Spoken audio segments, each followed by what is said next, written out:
여러분 안녕히 주무셨습니까? 좋은 아침이죠? 아침에는 사랑 좀 안 하실랍니까?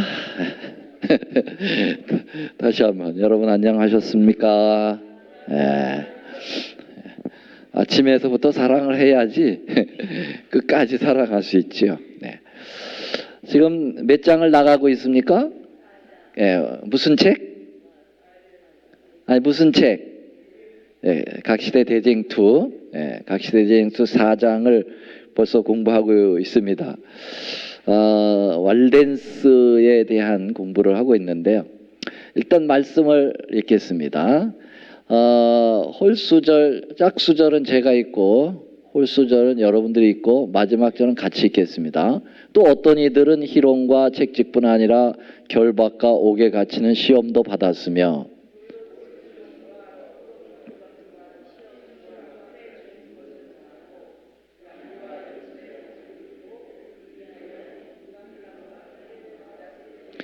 이런 사람은 세상이 감당하지 못하다. 저희가 강야와 산중과 암효율과 토굴에 유리하였느니라.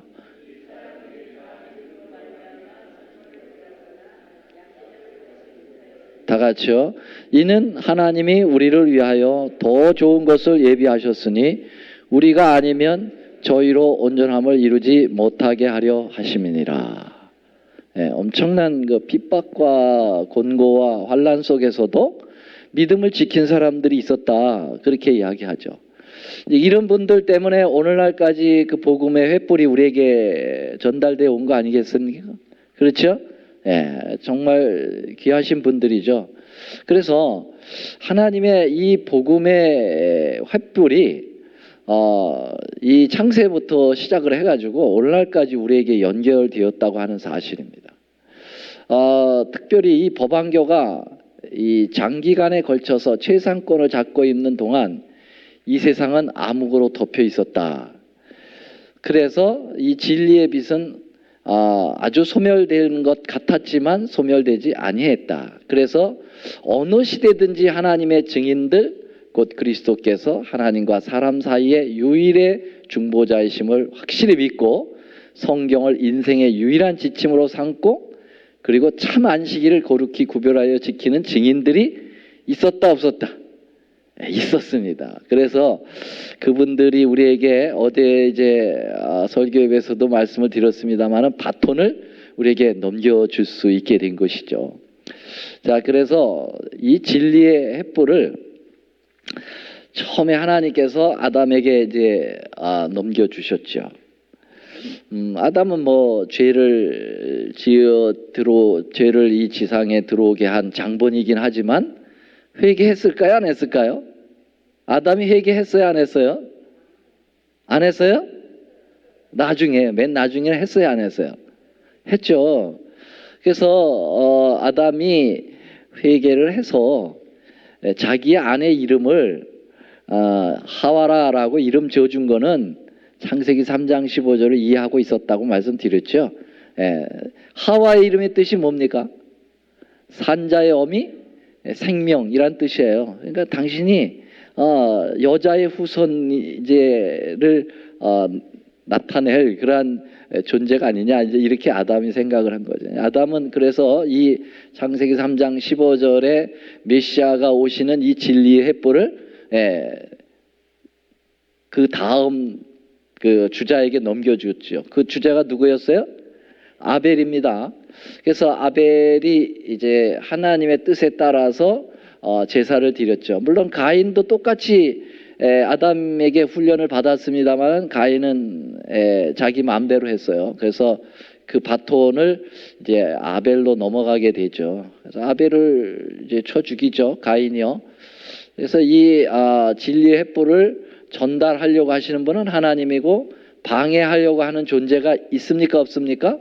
있죠? 누구죠? 마귀 사단이죠. 사단이라는 친구가 가인에게 영향을 줘서 아벨을 죽이게 되는 거죠. 그래서 하나님께서는 아벨 대신 이제 또 아담과 하와에게 아기를 낳게 해서 누구를 낳게 했습니까? 네, 저는 이대로 나가고 있으니까 그냥 여기 대답만 하시면 됩니다. 누구죠? 세 번째 아들이라고 해서 셋은 아니에요. 이름이 셋이에요. 그래서 이 셋이 복음을 이어받은, 바톤을 이어받은 존재죠. 그래서 이 셋의 후예들이 이제 하나님의 가계를 이었고요.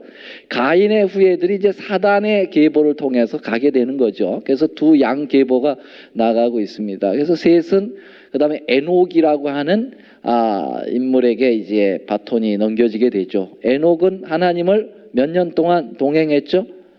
300년 동안 동행했습니다. 누구를 낳고? 무두셀라를 낳은 후 300년. 그래서 아들을 낳아 보니까 하나님이 아들에 대한 사랑을 알게 되는 거죠. 그래서 하나님과 300년 동안 동행했다. 에녹이 전한 기별이 무슨 기별이 있었다고 그랬죠? 지금 복습하는 겁니다. 지난번에 어디까지 갔냐면은 여기까지 가다 말았거든요. 사사들까지. 그래서 오늘 나머지를 공부할 건데요. 복습하고 있습니다. 여러분, 에녹은 무슨 기별을 전했다고 그랬어요? 그의 기별 가운데 재림 기별을 전했어요. 그 어디에 나온다고요? 유다서에 나와요. 유다서에 아담의 7대 손이 그 에녹인데, 에녹이 바로 그 거룩한 무리들과 함께 임하시는 예수님 얘기를 하고 있어요. 그래서 그 옛날에 재림을 벌써 물론 계시를 통해서 에녹이 그 종말을 예고를 했던 모습을 보게 되죠. 아무래도 제가 그 성경절을 좀 읽어드려야 여러분들이 마음에 확신을 좀 가질 것 같습니다. 자, 유다서 14절인데요. 1장밖에 없기 때문에 그냥 절만 얘기했습니다. 아담의 7대 손 에녹이 사람들에 대하여도 예언하여 이르되, 예언하였습니다. 보라, 주께서 그 수만의 거룩한 자와 함께 임하셨으니, 여기 임하다라는 말이 파루시아거든요. 이 파루시아가 예수님이 강림하신다라는 그러한 또 그 단어하고 똑같아요. 그래서 에녹이 예수님의 재림 기별을 증거한 사람이에요. 그 에녹이 누구한테 그 다음에 전달을 했죠? 간다니까 이렇게. 누구요? 노아예요, 노아. 그래서 노아는 정말 당대의 의인이었죠. 그러나 세상은 악해졌어요.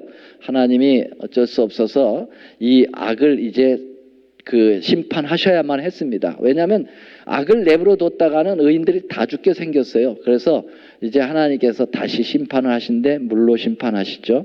120년 동안 노아에게 기별을 증거하게 했고요. 노아는 유일하게 가족들과 함께 살아남은 존재입니다. 8 식구가 살아남았죠. 노아가 바로 나와서 홍수 끝나고 나와서 한 일이 뭘까요? 제단을 쌓았다고 그랬습니다. 번제를 드렸다. 창세기 8장에 보면 나오죠. 그래서 노아의 번제를 드리는 것이 사실 진리의 바톤을 넘겨주는 메소드, 방법입니다. 그 제단이라는 게 뭐냐면은 희생이 드려졌고요. 그 희생이 바로 예수님의 피를 나타내기 때문에 그래요. 그래서 노아가 이 바톤을 이어받았다는 증거가 바로 뭐냐면 번제를 쌓았다는 거예요. 제일 먼저 나와가지고. 자, 노아의 영향을 받아서 바톤을 이어받은 존재가 누구죠? 아브라함입니다. 왜냐하면 이제 민족이 증가됐기 때문에 하나님께서도 나라를 만드셔야 돼서 이제 나라의 그 꼭지점인 조상을 이제 선택을 하셨는데 아브라함을 선택하셨죠. 왜냐하면 아브라함은 정말 믿음이 투철한 사람이었어요. 하나님 앞에 신실한 사람이에요. 근데 아브라함이 살고 있던 곳은 마귀가 지배하고 있는 갈대아 우루 바벨론 지역이었기 때문에 주님이 그를 나오게 하셨죠. 그래서 갈 바를 알지 못하고 아브라함은 무조건 하나님의 순종에 의해서 고향을 떠나 나왔죠. 대단한 사람입니다. 그래서 아브라함이 가나안에 정착을 했고요. 그 다음에 아브라함이 이제 실수도 좀 있었지만은 결국은 이제 모리아산에서 이삭을 하나님 앞에 결정적으로 내놓는 그러한 사건을 통해서 하나님은 아브라함을 완전히 확증을 지었죠. 이제 너는 정말 믿음의 조상이 될 거다. 그래서 아브라함의 이제 후손들을 통해서 그 횃불이 전달되도록 했습니다. 아브라함의 아들 누가 있을까요? 첫째 아들 이스마엘, 둘째 아들 이삭이 있었지만 누구에게 넘어갔습니까? 이삭에게 넘어갔습니다. 이삭에게. 왜? 이스마엘은 정실 부인 자식이 아니었어요. 그렇죠? 그래서 하나님이 뜻한 계보가 아니에요. 하나님은 이 사라를 통해서 나온 자식이야말로 너의 계보를 이을 거라고 얘기했기 때문에 이삭이 이어받았고요. 이삭도 부지런히 단을 쌓습니다. 그리고 이삭이 죽을 때 이제 에서와 야곱이 있었는데 둘 중에 또 하나를 선택했어야만 했습니다. 네, 누구를 선택했습니까? 이삭은 에서를 좋아했어요. 그래서 에서에게 축복을 하려고 했지만 하나님이 에서는 사냥만 좋아하고 이 세속적으로 좋아해요. 그래가지고 맨날 나돌아다니고 하나님 앞에 경배하는 일은 등한이에요. 근데 야곱은 잔꾀가 많고 또 여러 가지 실수도 많지만 그래도 그 안에는 신심이 있었어요. 그래서 신앙에 대한 계보를 잇기를 원하는 마음이 있었어요. 그래서 장자권도 형한테 몰래 뺏었고 축복권도 뺏고 해서 결국은 야곱으로 갑니다. 야곱이 이제 바톤을 넘겨줄 때 누구에게 넘겨줬습니까? 이제 12지파에게 넘겨주죠. 왜냐하면 12지파를 통해서 이제 나라가 형성이 되니까요. 그런데 이 12지파들이 애굽으로 갔고요. 애굽에서 다 타락을 했고요. 그래서 하나님께서 이제 새로운 지도자를 내세우고 계십니다. 그 사람이 누구죠? 어디 갔어요? 모세입니다. 그래서 모세를 통해서 이 바톤이 이어졌고요. 이스라엘 백성 60만 대군을 끌고 나오게 됩니다. 그래서 모세가 잘 지도력을 발휘하다가 어제 말씀드린 대로 반석을 2번 치는 실수로 인해서 그의 횃불이 거기서 중단되어지고 그 다음 후계자로 넘기도록 하나님으로부터 조처를 받았습니다. 그래서 모세는 잘 훈련해서 여호수아에게 넘겨줬고요. 여호수아는 군인 출신이죠. 그런데 아주 용맹이 대단하고 정말 그의 신앙도 모세를 닮아가지고 얼마나 철저했는지. 그래서 결국은 가나안 땅에 들어갈 때 다짐을 하죠. 어떻게 해요? 이 가나안에 들어가면 엄청난 이방 신들을 섬기는 부족들이 살고 있다. 헷 족속, 아모리 족속, 무슨 기르가스 족속 해가지고 이 족속들이 완전히 둘러진추고 있는데 정신 바짝 차리지 않으면 우리가 그들의 신앙을 이어받고 하나님을 버릴 수가 있다. 그러니까 오늘날 결정하고 들어가자. 그래서 뭐라 그랬어요? 여호수아가 오늘날 선택하라고 그랬어요. 너희들의 섬길 자를 선택하라. 강 건너 있는 이방 족속의 신들을 섬기려면 그 신을 섬기고 아니면 여호와를 섬기려면 여호와를 섬겨라. 나와 내 가족은 누구를 섬기겠다고요? 여호와를 오직 섬기겠다. 그래서 단호한 모습을 보여주죠. 그러면서 이스라엘 백성들을 이끌어 나갔는데 결국 여호수아도 이제 죽고요. 그 다음에는 마땅한 지도자가 없었어요. 그래서 결국은 이제 사사 시대로 접어들게 되죠. 그래서 사사라는 말은 쩌지라고 돼 있어요. 심판관이에요. 재판을 할 수 있는 권한을 가졌는데 나중에는 이제 특별한 지도자가 없으니까 이 사사들이 뭐가 됐어요? 사사들이 이제 지도자 리더가 됐습니다. 그래서 거의 왕처럼 행동을 했는데요. 왕은 아니었지만은 그래도 지도력을 가지고 행사를 했습니다.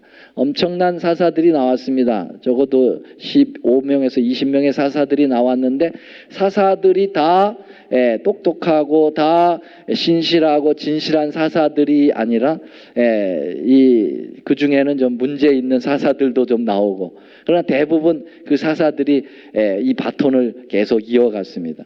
그래서 사사 중에 기억나는 사람들이 있어요? 삼손은 좀 약간 실패를 하고 끝에 가서 회개를 좀 했습니다만은, 또 있습니까? 입다, 기드온 잘 아시죠? 기드온, 300명 군사를 이끈 기드온, 입다, 그 다음에 돌라, 그 다음에 여러 사사들이 있는데요. 이 사사들 가운데 여자 사사도 있었어요. 드보라죠. 드보라 사사도 있었고요. 마지막 사사를 누구라고 생각하세요? 마지막 사사. 여기 사사 다음에 나오잖아. 사무엘. 사무엘은 마지막 사사라고 알려져 있습니다. 사무엘은 선지자이면서 사사였죠. 그래서 사무엘이 이제 걸직한 바톤을 이어받을 주자가 나왔습니다. 그래서 한나의 그 어머니의 간절한 기도에 의해서 사무엘이 드디어 바톤을 이어받았습니다. 그래서 사무엘이 이제 타락한 이 사사 시대를 다시 바로잡습니다. 사사 시대는 부침이 계속됐다. 부침이라는 것은 뭘 얘기하죠? 이 밀가루 부침을 얘기하나요? 부침이라는 것은 부흥하고 침체하고 부흥하고 침체, 업앤다운을 얘기해요. 업앤다운이 계속됐죠. 그래서 타락하면은 이방 족속들이 와서 미디안, 블레셋 뭐 이런 족속들이 와서 이 나라를 못 살게 굴다가 또 회개해가지고 그러면 또 사사 보내가지고 또 평정을 시키고 이런 업앤다운이 계속됐지만은 하도 사사 시대가 혼란한 시대여서 그 사사 시대를 뭐라고 얘기해요? 각자 자기의 옳은 소견대로 했다. 그만큼 지도력이 없어졌다는 거죠. 지도력이 없어요. 교회도 지도력이 떨어지면 각자 의견대로 하기 때문에 혼란스러워요. 여러분, 그래서 교회의 진정한 영적 지도력에 굴복해야 합니다. 하나님 앞에 자기의 소견을 버리고 하나님의 뜻에 따라서 우리가 하지 않으면 마치 사사시대가 된다는 사실을 기억해야 합니다. 사사시대는 참 불행한 시대였어요. 자, 이 사사시대가 사무엘로 종교를 짓게 됩니다. 그래서 사무엘이 이제 이 지도권을 하나님께서 누구에게 부으라고 그랬습니까? 다윗. 근데 다윗 이전에 사울이 왕이 됐었지요. 근데 사울은 사실은 무슨 지파일까요? 유다 지파일까요?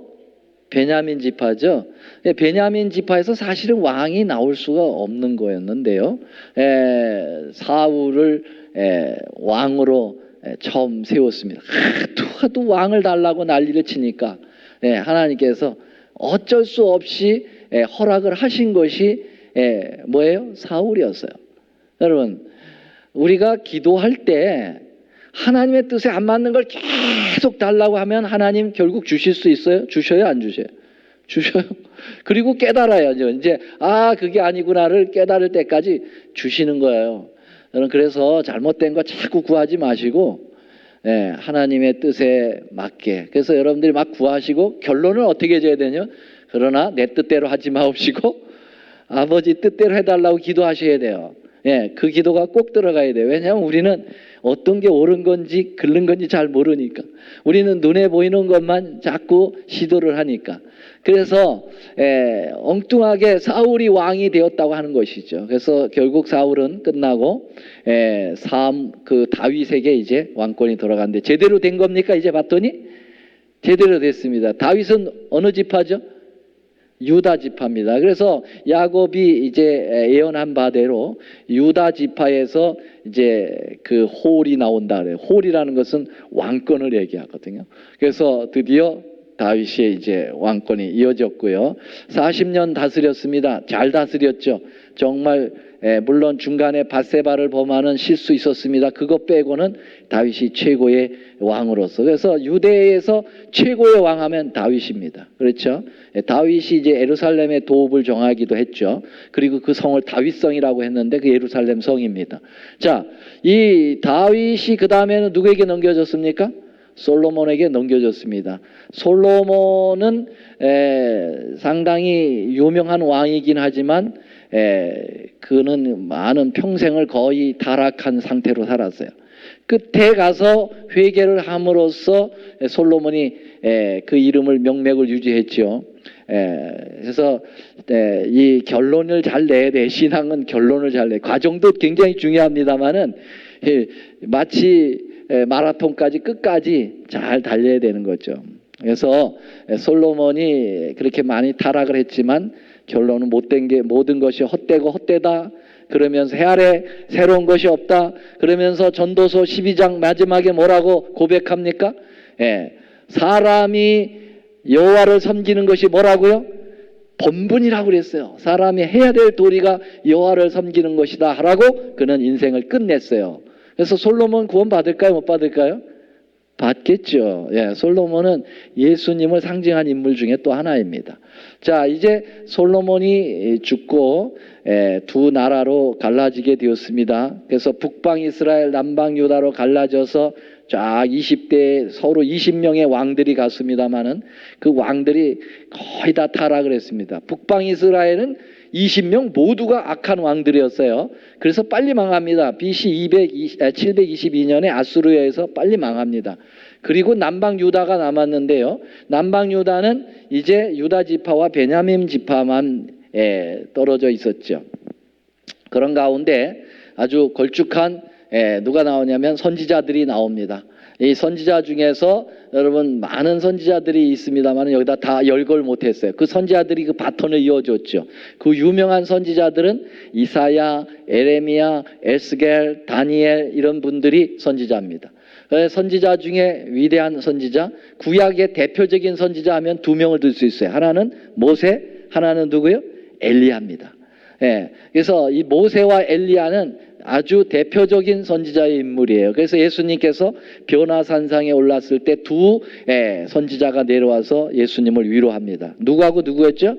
모세와 엘리야가 그래서 내려온 것입니다. 자, 엘리야는 정말 예수님을 꼭 진리를 확실하게 증거한 사람이었죠. 가장 타락한 시대가 아합 시대였습니다. 이세벨에 의해서 이 온통 나라가 다 우상숭배로 들끓을 때 호련히 일어난 엘리야.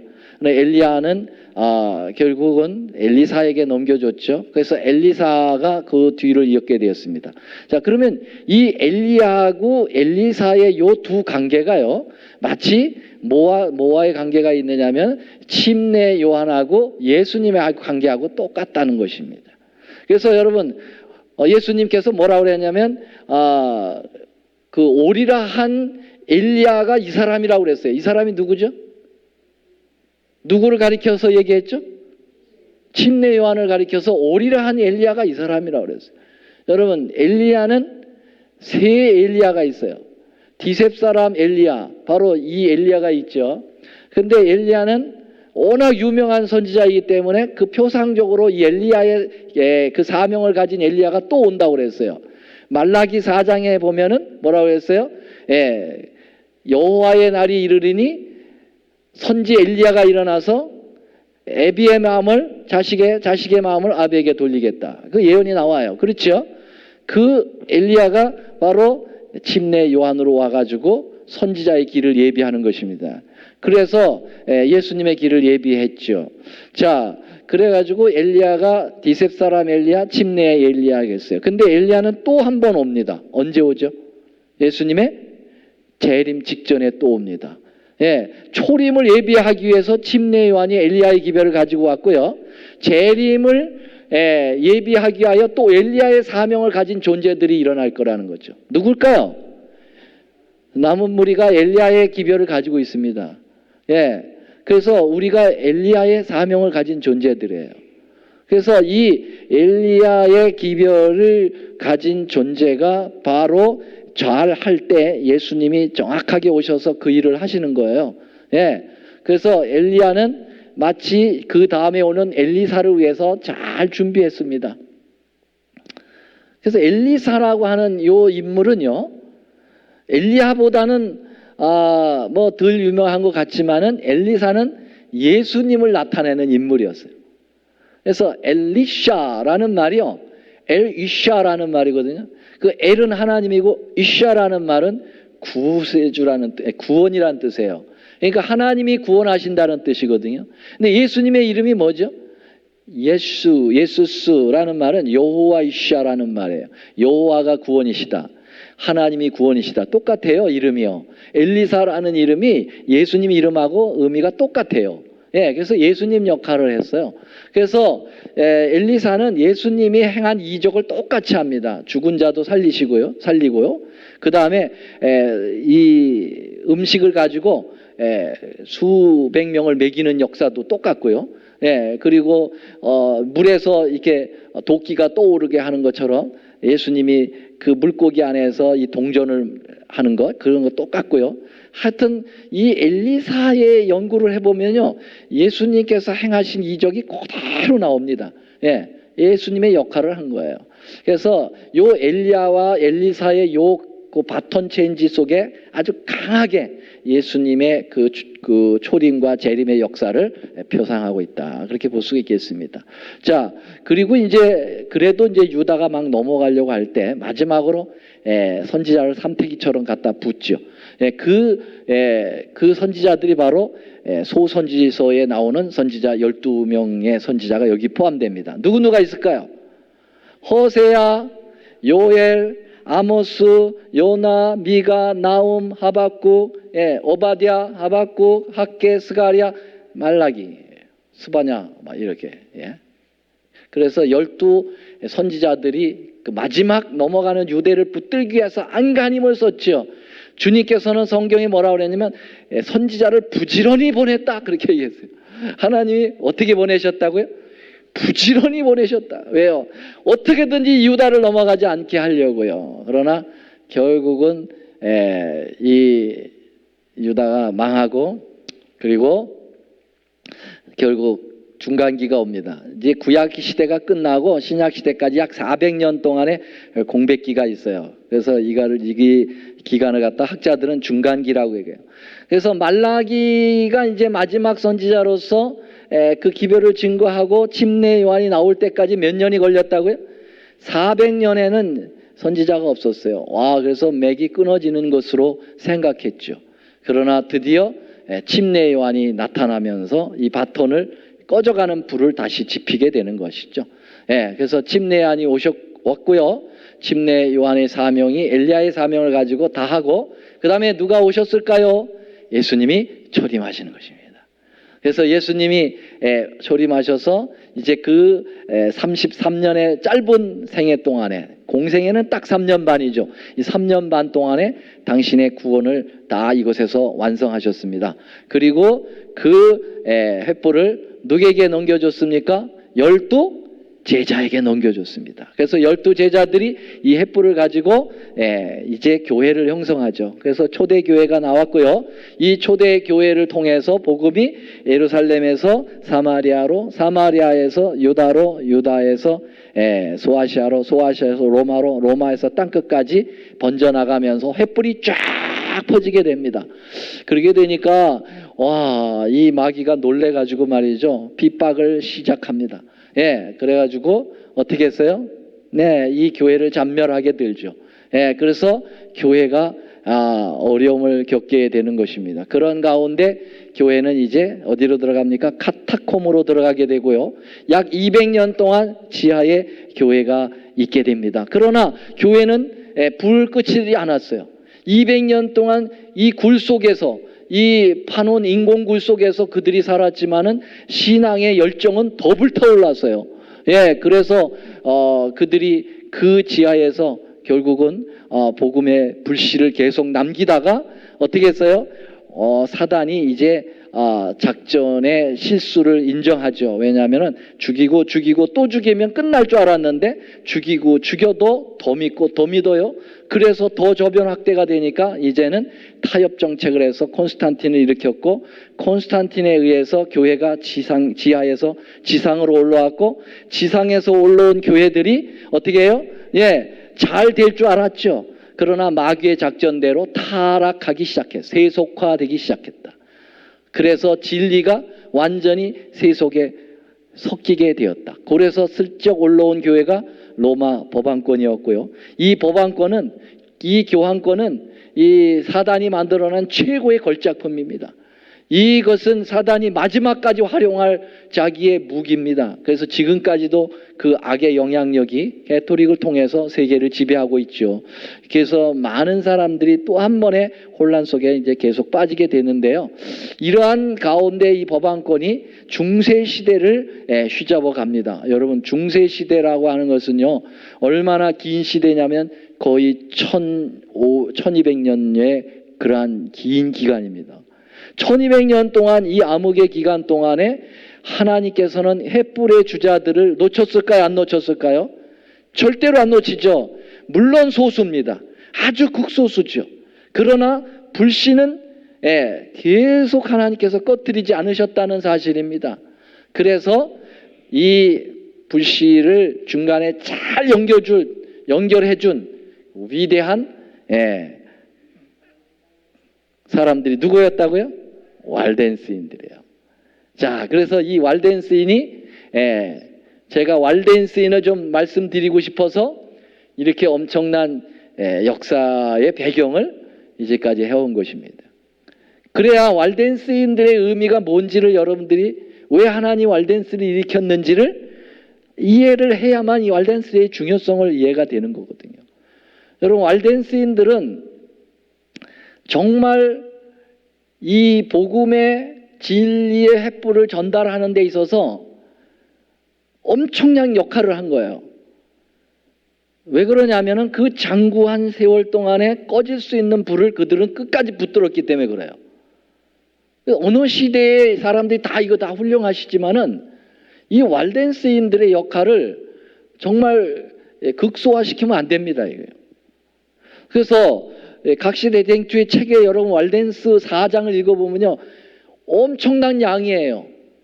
왜냐하면 왈덴스에 대하여 굉장히 하고 싶은 말이 화이트보이는 많았어요. 그런데요, 재밌게도요, 세상 역사에서는 왈덴스인에 대해서 알까요, 모를까요? 모릅니다. 일반 개신교회 가서 물어보세요. 왈덴스인들을 아십니까? 전혀 몰라요. 왜 모를까요? 왜 일반 역사의 왈덴스인들이 이렇게 엄청난 역사를 이룬 이 존재들이 왜 세상 역사에는 거의 흔적이 없을까요? 끄기 위해서 누가 작용을 했기 때문에. 사단이요. 여러분, 각시대 대쟁투 4장을 왈덴스 서론 부분을 읽어보면요, 그 점이 분명히 나왔어요. 사단은 교황권을 통해서 왈덴스들의 모든 업적을 철저하게 지워버렸다고 그랬어요.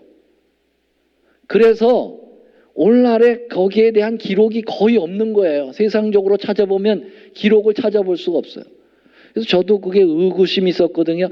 아니, 왈덴스인들이 그렇게 이 기독교 역사에 엄청난 파급을 끼쳤고 영향을 끼쳤다면 그 많은 기록이 나왔어야 되는데 왜 기록이 없나 이렇게 했는데 화이트는 그것을 정확하게 지적을 했더라고요. 사단이 왈덴스인들에 대한 기록을 어느 때보다도 더 철저하게 지우려고 했다는 것입니다. 그래서 그 남은 역사가 거의 없어요. 그래서 하나님께서는 선지자를 통해서 계시를 통해서 이 왈덴스인들의 업적에 대하여 드러내고 있다는 사실이죠. 맞습니까? 그래서 저는 이 왈덴스인들의 좀 시간을 두고 여러분들에게 말씀을 저도 좀 드리고 싶은 거예요. 지난번에 이제 중동부 목회자 회의에 갔더니 도현석 목사님이 이제 강사로 왔어요. 근데 도현석 목사님이 이야기를 하면서 뭐라 하냐면은 왈덴스인들에 대한 기록을 어느 한 학자가 기록을 아주 깊이 연구를 해가지고 책자를 만들었다고 그래요. 근데 그게 아직 한국말로 번역이 안 돼 있다 그래요. 그래서 그 책을 누가 좀 번역을 했으면 좋겠다 그런 얘기를 해요. 자기가 하지 뭐. 그래서 그 책이 곧 번역이 될 수 있으리라고 생각해요. 그때 그래서 뭐 목회자들이 서로 나눠서 챕터별로 그때 번역을 하자 막 이렇게 이야기가 됐는데 되고 난 다음에 시지부지 끝났는지 어떻게 했는지 모르겠지만은 제가 그 책을 관심을 가지고 있어요. 그래서 상당량의 그 왈덴스인의 기록을 한 학자가 그걸 연구를 한 거예요. 그래서 책을 낸 거예요. 그래서 그 책을 정말 꼭 나오면은 여러분 한번 같이 좀 읽어보고 싶네요. 오늘은 여기까지 말씀드리겠고요. 우리 다음 시간에는요, 이제 왈덴스인들이 어떻게 발생했고 그들의 활동은 어떠했고 그들의 그 영향력은 어떻게 파급이 되었는가를 공부하는 시간이 되도록 하겠습니다. 끝까지 함께해 주셔서 고맙습니다. 감사합니다. 하늘에 계신 아버지, 진리의 횃불이 그토록 질곡의 역사를 통과해 오는 과정 속에 하나님의 귀한 종들이 그 역할을 해냄으로써 그 진리가 오늘 우리까지 이르게 온 것을 정말 감사합니다. 우리 믿음의 선배들의 그 모습들을 우리가 생각하면서 주님, 우리의 신앙이 어떠해야 되는지를 저희들 반성하게 하시고 회개하게 하시고 우리가 마지막 주자로서 이 횃불을 주님께 드릴 때까지 최선을 다하도록 도와주시옵소서. 연약하고 부족하기 때문에 주님, 저희들이 성령님께 우리의 마음을 맡기오니 성령 하나님 저희들을 주관하셔서 저희들을 마음을 강하게 하시고 또 겸손하게 하시고 주님께 굴복하게 하시고 하나님의 은혜로 인쳐 주시옵소서. 주의 크신 은혜와 사랑에 감사하오며 예수님의 이름으로 간절히 기도드리옵나이다. 아멘.